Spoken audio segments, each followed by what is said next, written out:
शिवसेना प्रमुख बाळासाहेब ठाकरे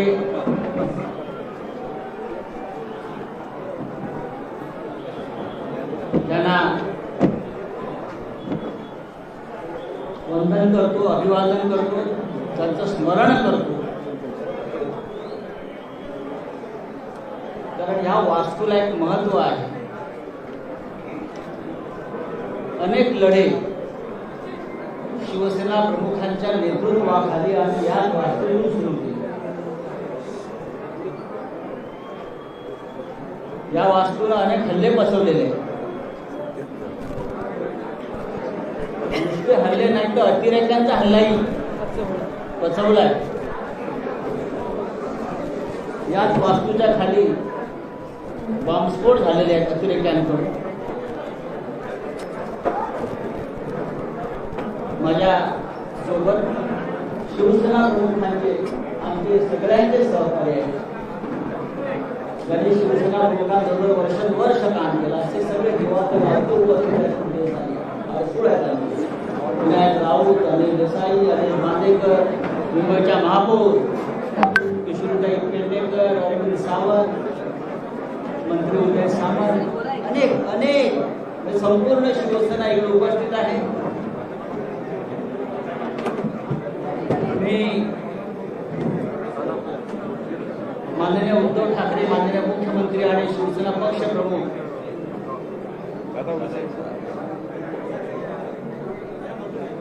यांना सुद्धा एकदमच नमस्कार करतो. कारण ते वर्षा बंगल्यावरून आपली पत्रकार परिषद पाहतायत. त्यांचा आत्ताच फोन होता. माननीय शरद पवार साहेबांचाही फोन होता. महाविकास आघाडीतल्या प्रत्येक प्रमुख नेत्यांचा मला आता एक 5-10 मिनिटावर फोन आहे. सकाळपासून त्यांचे फोन सुरू आहे आणि सगळ्यांनी आजच्या पत्रकार परिषदेला आपल्याला आशीर्वाद दिलेला आहे. आणि मला एवढं सांगितलं, मागे वळो, पुढे वा, ही लढाईची सुरुवात तुम्ही करा. महाराष्ट्रावर, मराठी माणसावर ज्या पद्धतीनं आक्रमण सुरू आहे त्या आक्रमणाविरुद्ध कोणीतरी रणशिंग फुंकायला हवं होतं. ते आपण या ऐतिहासिक शिवसेना भवनाच्या वास्तूतून फुंकतोय. बाळासाहेबांनी आम्हाला एक मंत्र दिला, पण तो आयुष्यभराचा मंत्र आहे. ते नेहमी सांगायचे आम्हाला, तू काही पाप केलं नसशील, तुम्ही काही गुन्हा केला नसेल, तुझं मन साफ आहे, तर कुणाच्या बापाला घाबरू नका.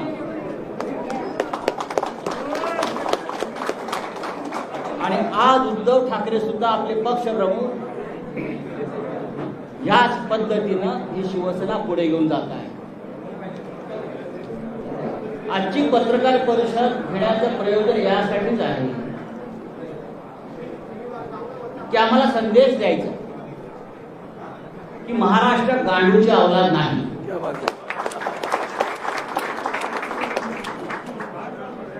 मराठी माणूस बेईमान नाही. आणि तुम्ही कितीही नामर्दांनी करून आमच्या पाठीमागे वार केले तरी शिवसेना घाबरणार नाही. यासाठी हे पत्रकार परिषदेचं आयोजन आहे.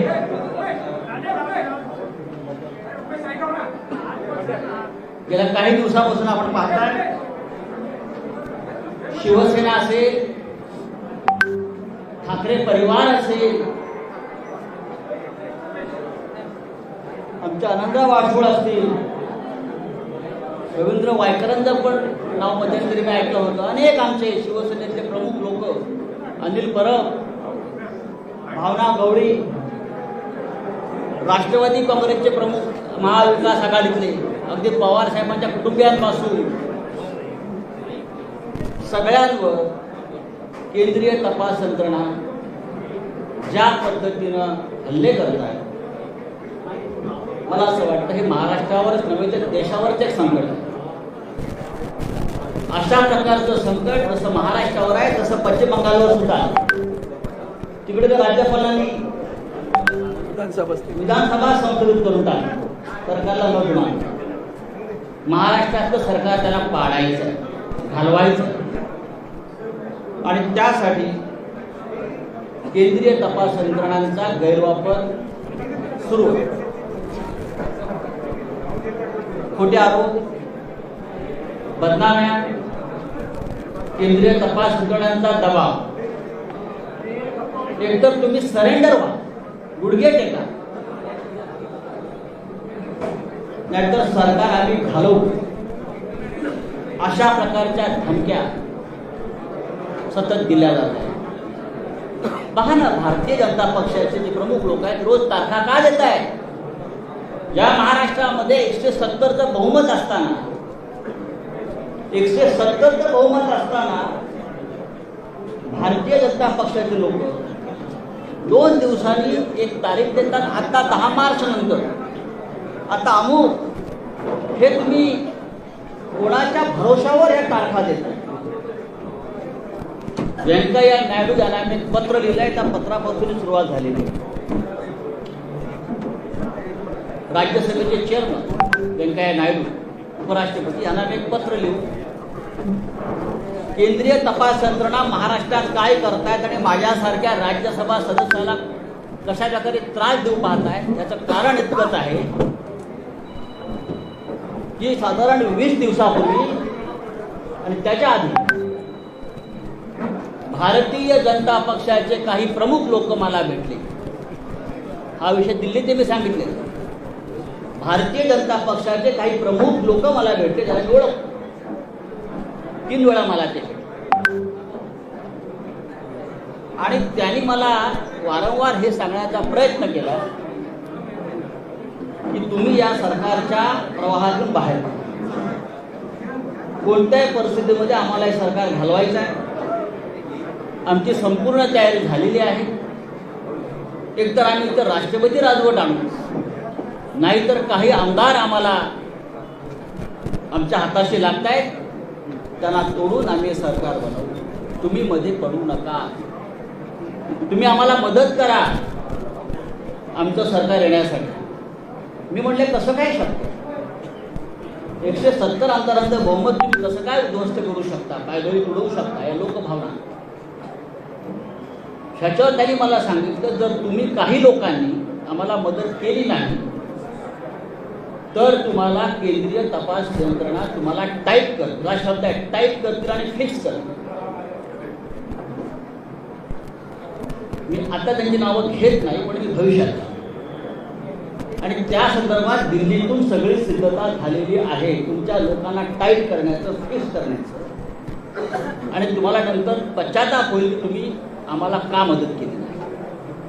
मी म्हटलं काही हरकत नाही, तुम्ही काही करू शकता, पण महाराष्ट्राच्या सरकारला किंवा ठाकरे सरकारला नख लागेल असं कोणतेही कृत्य आमच्या ह्याच्यातून होणार नाही. त्यांनी मला असंही सांगितलं, तुम्ही पाहिलं असेल की सध्या पवार कुटुंबांवर धाडी पडताय.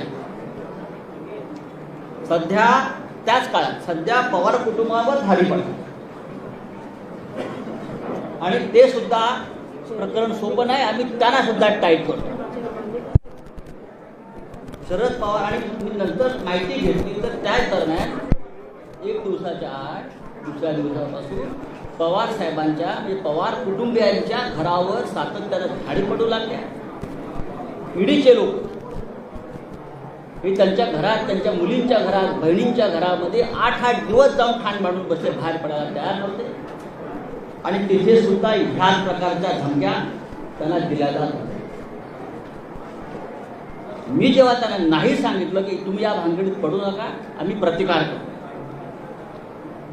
आम्ही प्रतिकार करू, सरकार पाडण्याचा प्रयत्न झाला तर महाराष्ट्रामध्ये ठिणगी पडेल, तेव्हा त्यांनी मला असं सांगतात की काही होणार नाही, आम्ही केंद्रीय पोलीस बल आणून सगळ्यांना थंड करू. ईडी तर आहे, केंद्रीय तपास यंत्रणा आहेच. आणि 3ऱ्या दिवशी ताबडतोब माझ्यावर आणि माझ्या आसपासच्या लोकांवर ईडीच्या धाडी पडायला सुरुवात झाली. 3ऱ्या दिवशी अत्यंत वाईट पद्धतीने पहाटे 4 वाजता, पहाटे 3 वाजता आणि त्याच्या आधी धाड पाडण्याआधी तो मुलुंडचा जो दलाल आहे तो पत्रकार परिषद घेतो आणि सांगतो की आता संजय राऊतांना अटक होणार आहे, आता ईडीचे लोक त्यांच्या घरी पोचणार आहेत, या माणसाच्या घरी पोचणार आहेत. हा काय प्रकार? तुमचं सरकार महाराष्ट्रात आलं नाही याचा तुम्ही सूड अशा प्रकारे केंद्रीय तपास यंत्रणांचा, CBIचा, ईडीचा गैरवापर करून आम्हाला त्रास देता आणि तुम्हाला असं वाटतं की आम्ही झोपू? बाळासाहेब ठाकरेंनी आम्हाला शिकवलं नाही गुडघे टेकायचं, अजिबात हे शक्य नाही.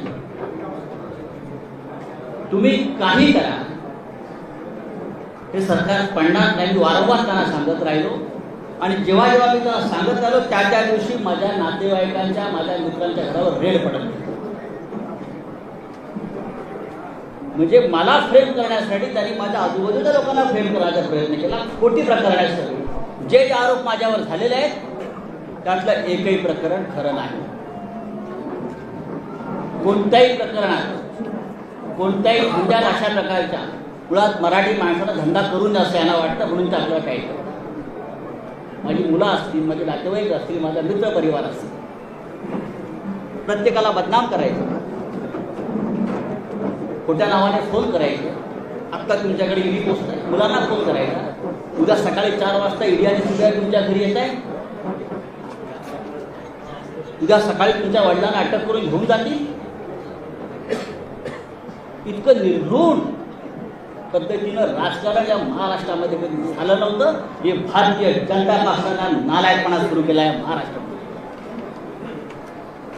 गेल्या काही वर्षापासून आपण पाहत आहे, वर्षभरापासून शिवसेना आणि उद्धव ठाकरे यांच्यावरती हल्ले काय. एक प्रकरण मी तुम्हाला आता सांगतो सत्य काय. आतापर्यंत शिवसेनेकडून आपण कधी उत्तर दिलं नव्हतं. आता उद्धवजींनी मला सांगितलंय आधी लोकांसमोर वस्तुस्थिती येऊ द्या, सत्य येऊ द्या आणि मग आपण बघू काय करावं. खरं म्हणजे ही आजची पत्रकार परिषद ही ईडीच्या कार्यालयासमोर घेण्याची आमची योजना होती.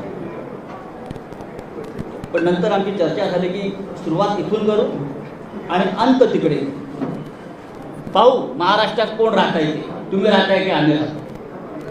हा महाराष्ट्र आमच्या बापाचा. हे बाहेरचे लोक येऊन आमच्यावरती दादागिरी करणार, आमच्या घरात घुसणार, आमच्या बायका मुलींकडे बघणार, हा आणि भाजपकडे टाळ्या वाजवणार, हा निर्लज्जपणाचा कळस. छत्रपती शिवाजी महाराजांच्या राज्यामध्ये, बाळासाहेब ठाकरेंच्या राज्यामध्ये कधी असं घडलं नव्हतं. या राज्यात अनेकांनी राज्य केलं पण ज्या पद्धतीनं कधी राजकारण केलं. उद्धव ठाकरे आणि परिवाराचे रोज काहीतरी एक प्रकरण काढत असतात. काय तथ्य आहे त्या आतापर्यंत कोणी त्यांच्याकडनं सांगायला आलं नाही सर.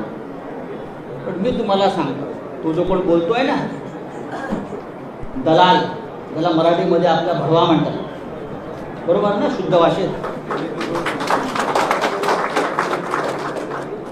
आपला मराठीत भडवा म्हणतात, भडवा. त्याने असं म्हटलं की ठाकरे कुटुंबियांनी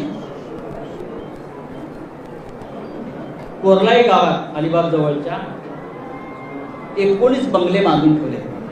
काय 19 बंगले, ही बेनामी प्रॉपर्टी. 19 बंगले. माझं आव्हान आहे त्या माणसाला, माझं त्या दलालाला आव्हान आहे आणि आपल्या सगळ्यांना मी सांगतो, कधी सांगा आपण 4 बसेस करू आणि आपण त्या 19 बंगल्यामध्ये पिकनिकला जाऊ. आपण त्या बंगल्यात एक पिकनिक काढू सगळ्या पत्रकारांची. जर तुम्हाला ते बंगले तिकडे दिसले तर मी राजकारण सोडेन आणि जर दिसले नाही तर त्या दलालाला जोड्याने मारली, अख्खी शिवसेना जोड्याने मारली. म्हणजे दिशाभूल करायचं, खोटेपणाचा कळस करायचा, धंपकपणा करायचा. कुठे आहेत बंगले? 19 बंगले, 19 बंगले, रोज टीव्हीला चालू 19 बंगले, 19 बंगले. चला दाखवूया, जाऊ आपण तिथे पार्टी करू, बंगल्यात बसून देतो चाव्या तुम्हाला. मी उद्धवच्याला विचारलं, आम्हाला दाखवा बंगले तुमचे. पण लोकांच्या मनामध्ये भ्रम निर्माण करायचा, खोटेपणा, भंपकपणा, मराठी माणसाचा द्वेष महाराष्ट्राविषयी असूया. हा किरीट सोमय्या ज्याने काही वर्षापूर्वी हायकोर्टामध्ये एक पिटिशन केलं होतं, आठवत असेल तुम्हाला, शिशिर शिंदे असतील, त्यांना माहिती आहे. मराठी भाषा, बरोबर ना, मुंबईतून मराठी भाषा शालेय शिक्षणात सक्तीची असू नये यासाठी जो माणूस कोर्टात जातो आमच्या मराठी भाषेविरुद्ध, त्याच्याकडून तुम्ही काय अपेक्षा करता? हा भारतीय जनता पक्षाचा फ्रंटमॅन आणि मराठी कट्टा चालवतात हे लोक मुंबईमध्ये, महानगरपालिका मराठी कट्टा. मराठी भाषेच्या विरुद्ध जो माणूस कोर्टात गेला महाराष्ट्रावर, हाच तो भडवा दलाल आमच्या मराठी भाषेविरुद्ध. आणि काय तुम्ही सांगताय मराठीला अभिजित भाषा दर्जा आम्ही देतोय म्हणून? आधी याचं थोबाड बंद करा, आता आम्ही करू. दुसरा एक तो हल्ली म्हणतो आहे की आमचे श्रीधर पाटणकर त्यांच्या परिवारातले, त्यांनी म्हणे देवस्थानाच्या जमिनी विकत घेतल्या कर्जतला. मी स्वतः माहिती घेतली, मी काय पाटणकरांशी बोललो नाही, पण मी स्वतः माहिती घेतली त्या संदर्भात काय आहे. माझं त्याला आव्हान आहे हा आरोप करणार. पाटणकरांनी देवस्थानाची जमीन विकत घेतली. जी काय जमीन तुम्ही दाखवताय ही जमीन त्यांनी, म्हणजे हे बापरे, अनेक याच्याकडून त्याच्याकडे, त्याच्याकडून ह्याच्याकडे, त्याच्याकडून ह्याच्याकडे, त्याच्याकडून ह्याच्याकडे असे मध्ये 12 लोक आहेत आणि 12 पाटणकरांनी खरेदी. त्यांचा आणि देवस्थानाचा काही संबंध नाही. 2014 साली ही जमीन त्यांनी सलीम बिलाखियाकडून घेतलेली आहे. बिलाखियाने अविनाश कडूकडून घेतलेली आहे. अविनाश कडूने अर्जुन गुरवकडून घेतलेली आहे. अर्जुन गुरवने विठ्ठल गुरवकडून घेतलेली आहे. अशी एक मोठी अशी काठी त्याच्यामध्ये ना. देवस्थानाकडून जमिनी आम्ही खरेदी केल्या. काय कशा करता?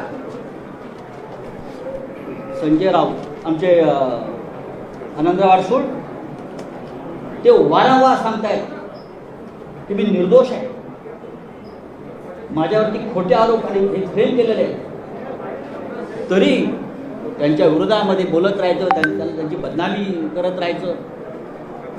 आनंद अडसूळ आमचे, भावना गवळी, रवींद्र वायकर, अनिल परब आणि सगळं झालं होतं माझ्याकडे. कारण मी म्हटलं सरकार पडू देणार नाही, प्राण जाय पर वचन न जाय. तेव्हा माझ्या मागेला त्यांनी केलेला प्रत्येक आरोप हा खोटा आहे. माझ्या आयुष्यामध्ये मी कधी चुकीचं काम केलं नाही. आज सकाळीच मला कळलं की माझ्या बँकेत किती लोक गेले. माझ्या बँकेत सारस्वत बँक, स्टेट बँक, मला तो फोन आला की ईडीचे लोक आहे. काय म्हणून?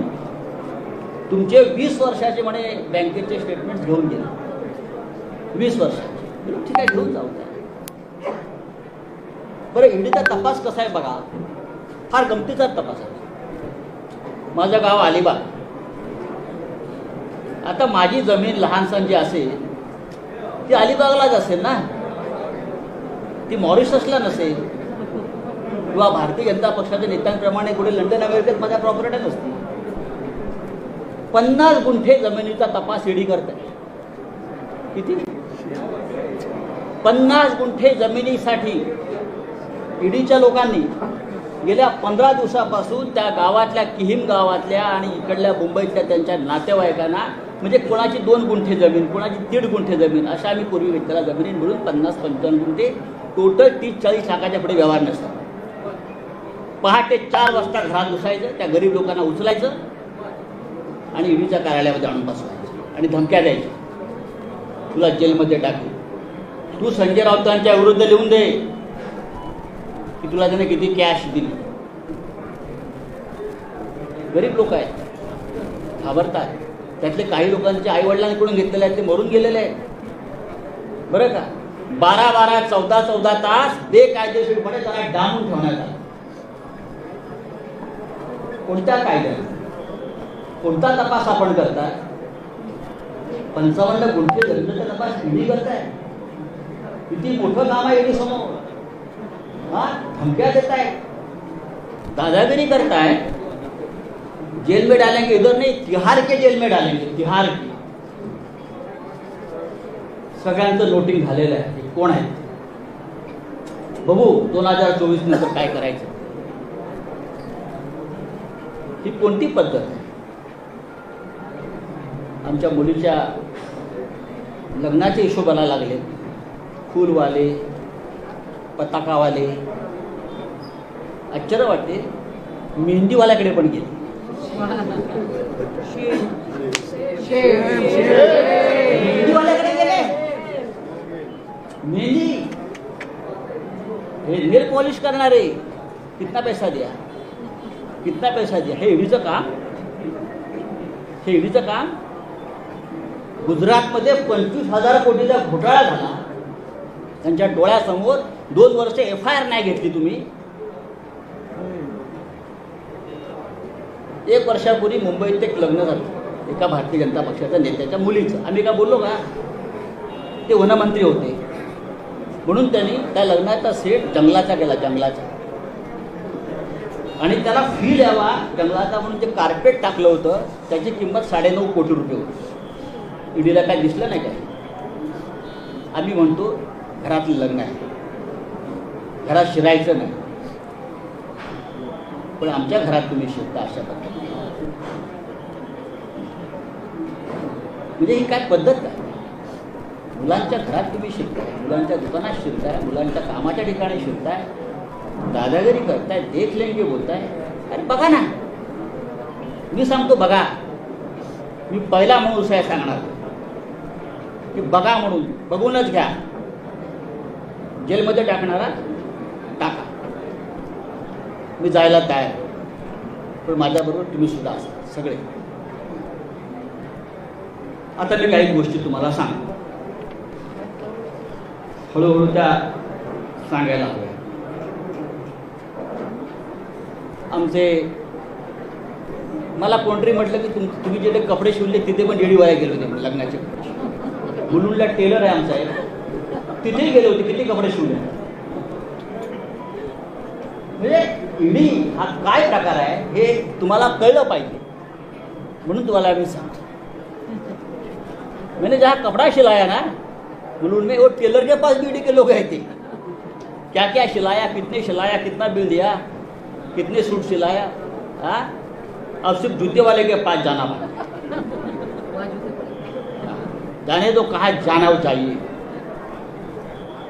लेकिन टक्कर शिवसेना से आप ध्यान रखिए.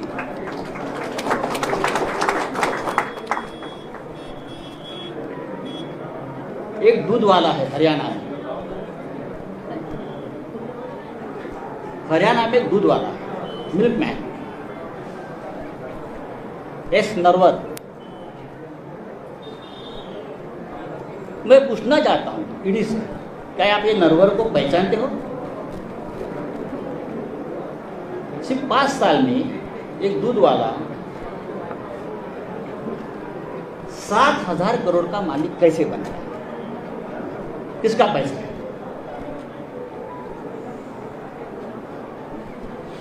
7,000 करोड़ का मालिक कैसे बन गया? जब से महाराष्ट्र में बीजेपी की सरकार आ गई तब से उसका महाराष्ट्र में आना जाना शुरू हो गया. बीजेपी के नेता मुख्यमंत्री के घर में उनका तो खुला आना जाना रहता था. उसके बाद उसकी प्रॉपर्टी बढ़ने लगी. किसका पैसा उसके पास है? किसने किया मनी लॉन्ड्रिंग? मैं ये सब ये मनी लॉन्ड्रिंग की जो केसेस है नरवर की और सब की आप बीजेपी के नेताओं के यहाँ की जल्दी में दे रहा हूँ, जल्दी दे रहा हूँ। 7,000 करोड़ में से 3,500 करोड़ ये महाराष्ट्र से गए हैं। 3,500 करोड़ की प्रॉपर्टी महाराष्ट्र में जो उनको प्रोजेक्ट मिले, महाराष्ट्र से जो करप्शन हुआ है पहले वाली सरकार में, वहां से गई है।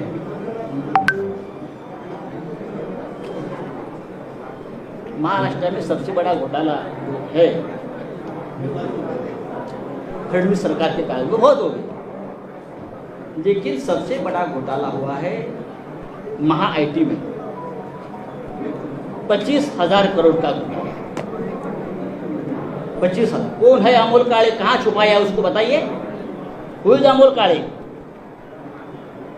हु इज विजय ढवंगाळे। सबके अकाउंट्स, सबके लिंक्स, सबके मनी ट्रांजैक्शंस, सबके जिसके साथ जुड़े हैं, बिना टेंडर किसको कॉन्ट्रैक्ट मिले हैं, पैसा कहाँ कहाँ गया है। 2 दिन में जाएगा ईओडब्ल्यू के पास, फिर जाएगा ईडी के पास। 5,000 करोड़ का तो हिसाब मेरे पास आया है। 5,000 करोड़ का हिसाब मेरे पास आया है तो जाएगा। हमारी 1 गुंठा जमीन आप निकाल दो, हमारे कितने बंगले, 19 बंगले निकाल रहे हो जो नहीं है जमीन पर। हाँ, मैं सेंटर ही हूँ, आप मुझे नहीं बदल सकते। आप मुझे बताइए, ईडी के पास काम नहीं है क्या? जो हमारे जैसे लोग जो है महाराष्ट्र में इनके पीछे पड़े हो, पढ़ना है तो पढ़ लीजिए, लेकिन आपने गलत आदमी से पंगा लिया है। आपने शिवसेना से पंगा लिया है, आपने महाराष्ट्र से पंगा लिया है। मैं इतना आपको बताना चाहता हूं। अब मैं वापस आता हूं, परत आता मी येतो। तुमचे प्रिय जे रोज असतात ना तत्पप करत, त्यांनी म्हणे पीएमसी बँक घोटाळा काढला, पीएमसी बँक घोटाळा। दुसरे काढलाय पत्राचाळ, आणि पीएमसी बँक घोटाळा पत्राचाळीशी त्यांनी आमचा सगळ्यांचा संबंध लावला। माझं तिथे बँकेत कधी खातं नाही, मला ती बँक कुठे माहिती नाही। पत्राचाळ मी अद्याप बघितलेली नाही।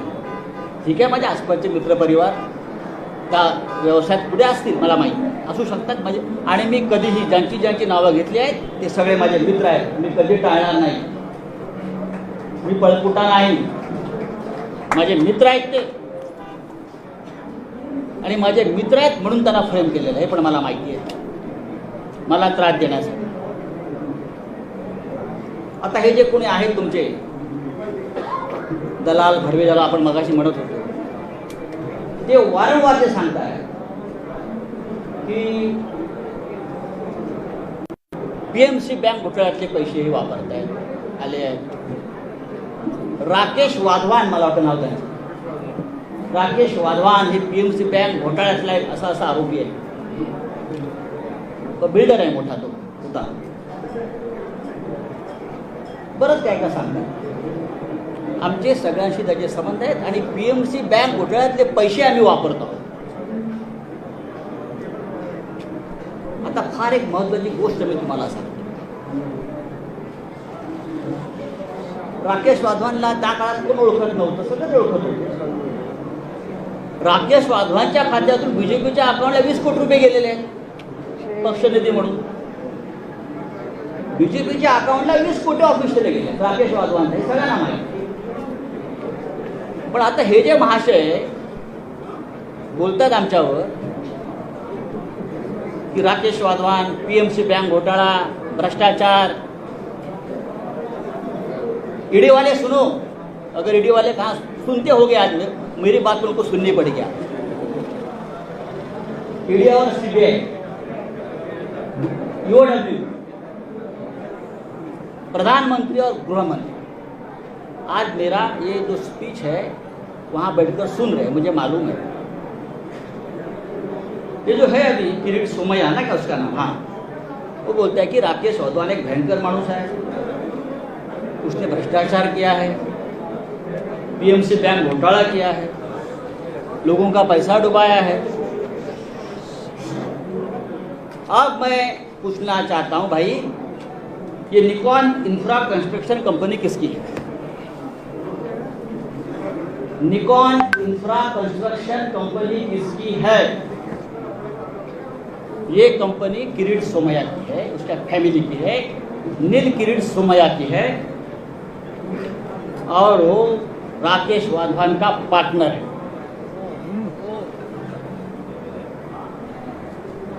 निकॉन इन्फ्रासाठी पीएमसी बँक घोटाळ्यातल्या पैशाची गुंतवणूक करून हजारो कोटी रुपयाचा प्रकल्प त्याने मौजे गोखिवरे तालुका वसईत उभारलेला आहे।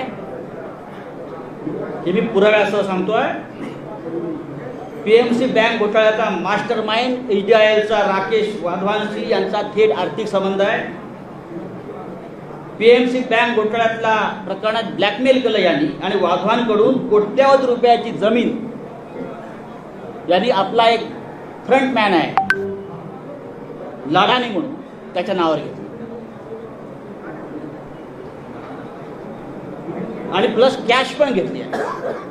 ही कॅश 80 ते 100 कोटीच्या पीएमसी बँक घोटाळा ब्लॅकमेल करून आणि जमीन घेतली आपल्या फ्रंटमॅन लाडानी, त्याचं नाव सांगतो मी तुम्हाला पूर्ण, लाडानीच्या नावावर त्यांनी ती घेतलेली आहे जमीन पूर्ण वसई, आणि गोखिवरे वसई येथे ही 400 कोटी रुपयाची जमीन फक्त 4.5 कोटी रुपयाला घेतली।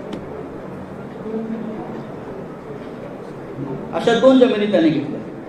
एक जमीन 7 कोटीला घेतली आणि त्या जमिनीवर जी कंपनी आहे, या कंपनीचा डायरेक्टर नील किरीट सोमैया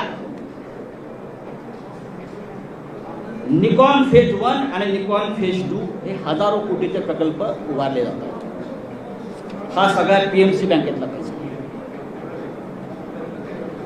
एन्व्हायरमेंट क्लिअरन्स नाही, एन्व्हायरमेंट क्लिअरन्स नाही, अनेक नियमांचं पायमल्ली केलेली आहे। राष्ट्रीय हरित लवादानं जर आता ॲक्शन घेतली तर त्याला 200 कोटी रुपयाचा दंड होईल। माझं आदित्य ठाकरे पर्यावरण मंत्री यांना आवाहन आहे, ताबडतोब यात लक्ष घाला आणि या प्रोजेक्टच्या संपूर्ण परवाने रद्द करावी आणि पीओडब्ल्यूनं पीएमसी बँक घोटाळ्यामध्ये किरीट आणि नील सोमैयाला ताबडतोब अटक करा। पीएमसी बँक घोटाळ्याच्या आधी किरीट सोमैयाच्या अनेक जवळच्या लोकांनी बँकेतून पैसे काढून घेतले। मी तुम्हाला नंतर ती यादी देणार, म्हणजे याला घोटाळा होतोय माहिती आहे। मुळात बँक घोटाळ्यातल्या या माणसानं किरीट सोमैयाच्या माणसाला जमीन का विकली? 2015 साली तेव्हा घोटाळा सुरू होता ना। हा भ्रष्टाचाराविरुद्ध लढणारा माणूस स्वतः हा आम्हाला अक्कल शिकवतोय, आम्हाला ज्ञान देतोय। एक लक्षात घ्या, हे सगळं एका बाजूला भ्रष्टाचारावरती भजन करायचं, दुसऱ्या बाजूला महाराष्ट्र लुटायचा, मुंबई लुटायची, आमच्यावरती आरोप करायचे मुंबई महानगरपालिकेपासून सर्वत्र, आणि आपले भ्रष्टाचार लपवायचे। हा किरीट सोमैया हा भारतीय जनता पक्षाचा सध्या मुंबईचा चेहरा आहे, लक्षात घ्या। हे जे आहे हा देवेंद्र रजनीकांत लधानी त्याचं नाव आहे, is the front man of Kirit Somaiya, आणि त्याने राकेश वाधवानशी व्यवहार केलेला आहे मोठ्या प्रमाणात, कोट्यावधी रुपयाचा। ते सगळे पैसे पीएमसी बँक घोटाळ्यातले आहेत, ते सगळे पैसे ते व्यवहार हे त्या बँकेसंदर्भातलेच आहेत आणि 1540 संदर्भातले पैसे सुद्धा याच्यामध्ये गेलेले आहेत। याची संपूर्ण चौकशी महाराष्ट्राच्या मुख्यमंत्र्यांनी करावी। त्यांचं माझं बोलणं झालेलं आहे। हे फक्त मी 5% सांगितलं, कारण बाकी सगळे पेपर्स आज जातील। दुसरी गंमत तुम्हाला सांगतो, पीएमसी बँक घोटाळ्याचा तपास ईडी करताय, हे सगळे कागद ईडीकडे मी 3 वेळा पाठवलेले आहेत. हे सगळे पेपर्स, ऑल डॉक्युमेंट्स भ्रष्टाचाराच्या किरीट सोमय्याच्या गेल्या 3 महिन्यामध्ये मी किमान 3 वेळा ईडी कार्यालयात पाठवलेले आहेत. तुम्ही 1 गुंठे 2 गुंठेवाल्यांना बोलवता आणि मी बघितलंय हा किरीट सोमय्या आतमध्ये बसून ईडीच्या कार्यालयामध्ये दही आणि खिचडी खात असतो रोज. हा, त्याच्या बापाचं राज्य आहे का इथे? तुम्ही आमच्या मराठी लोकांना बोलवणार, तुम्ही आमच्या मंत्र्यांना बोलवणार, तुम्ही आमच्या आमदार खासदारांना बोलवणार, और ये जो लोग हैं ईडी का करप्शन इस हद तक है, ये सब लोग ईडी के वसूली एजेंट बन गए हैं. और मैं ये बहुत दावे के साथ कहता हूं. अब और एक मैं आपको बहुत इंटरेस्टिंग और मजे की बात बता रहा हूं. ईडी वाले सुनो, और हिम्मत होकर मेरे घर पर आई. मैंने पहले भी इस मंच से कहा था, मैं नंगा आदमी, मैं शिव सैनिक हूं. आप कितना भी मेरे बारे में गलत कर लीजिए, कितनी भी फ्रेम कर लीजिए, आई विल फाइट. मैं ईडी वाले से पूछता हूं कि जितेंद्र चंद्रलाल नवलानी कौन है? नाम लिख लीजिए, जितेंद्र चंद्रलाल नवलानी. ये नाम सुनकर मुंबई और दिल्ली के ईडी ऑफिस का सांस बंद हो गया. उनको पसीने छूटे.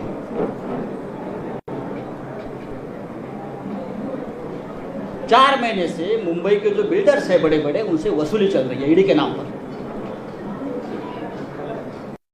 के 70 बिल्डर,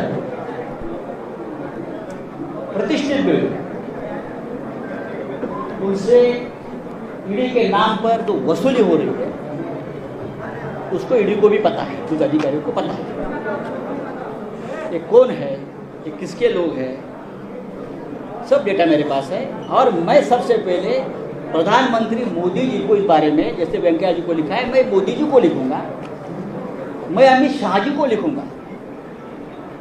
बाद में जानकारी यही जगह से आपको दूंगा. जितेंद्र नवलानी, फरीद शमा, रोमी और फिरोज शमा, ये 4 किसके एजेंट हैं? मुंबई के 60 बिल्डरों से लोगों ने लगभग 300 करोड़ रुपए जमा किए.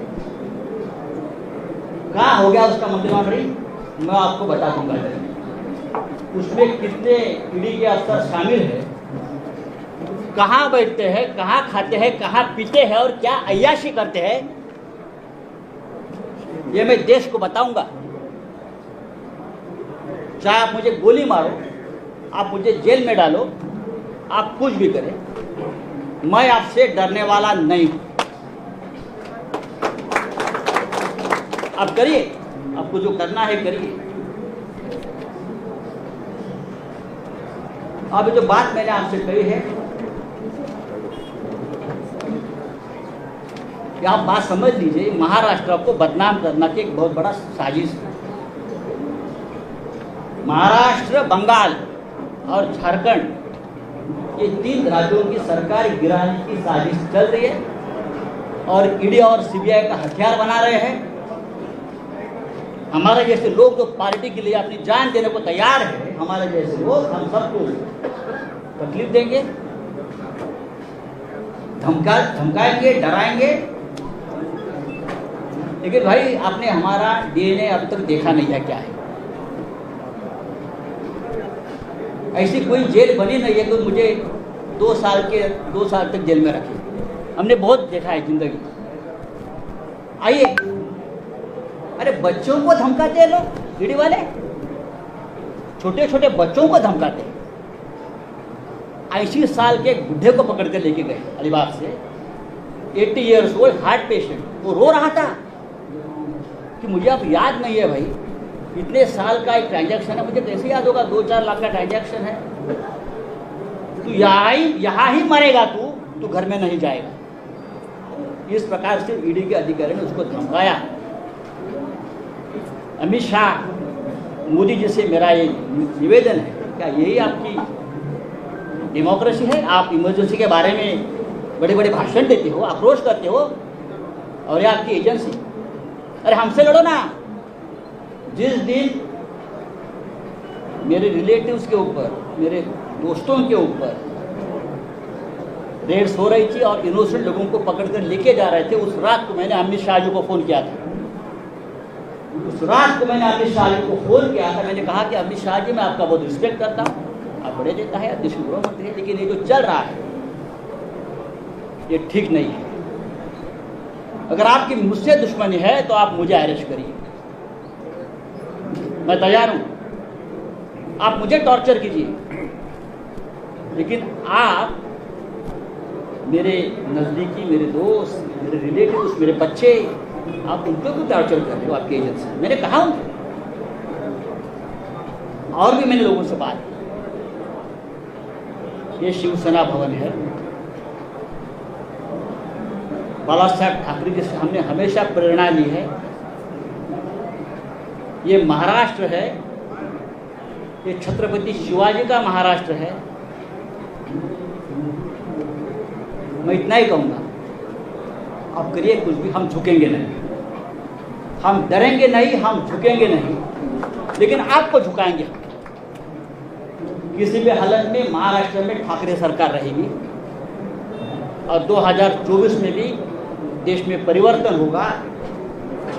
तभी डराने वाले, धमकाने वाले कहाँ होंगे, इतना मैं कहूँगा। जो मुझे बात कहनी थी मैंने कह दी है। मुझे लगता है नो क्वेश्चन आंसर्स, ये काफ़ी है। और ये बात अब तक, ये कहानी पूरी नहीं हुई है, ये ट्रेलर है।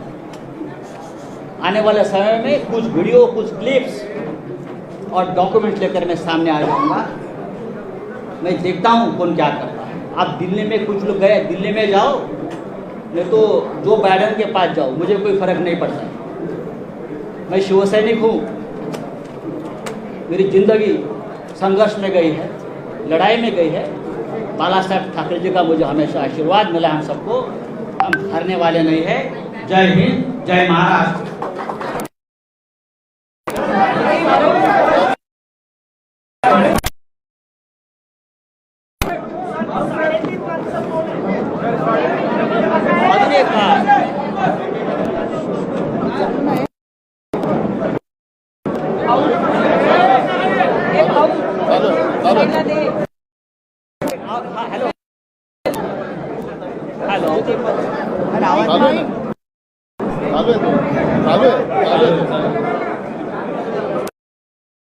और एक फ्रंटमैन है जिसका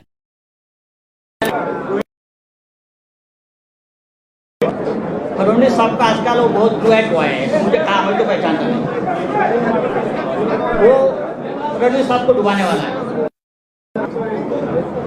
ये जो मैं देख रहा हूँ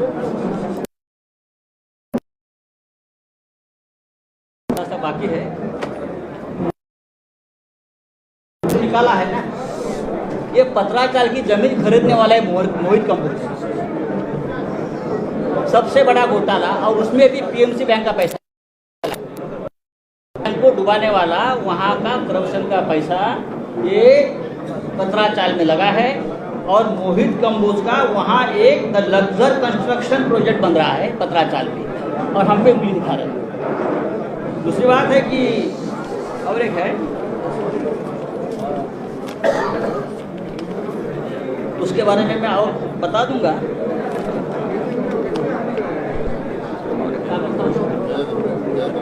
हाँ, राकेश वाधवान, जो मैंने नाम लिया था,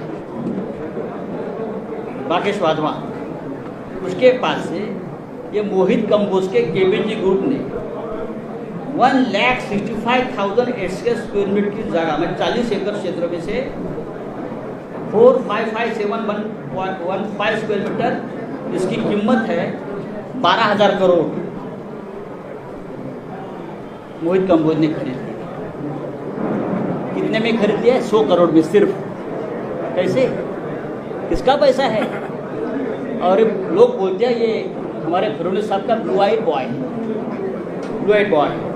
ये Kamboj bio farming private limited, KBG ventures, Ironman real estate, Tirth experience private limited, KBG hotels, Shivaji hotel, silver stick film company, Kaal Bhairav ventures, naps media solutions, PM reality, Kaal Bhairav, उसमें किसका पैसा कहाँ से आया है फडणवीस साहब सिर्फ आपको ही मालूम है। धन्यवाद।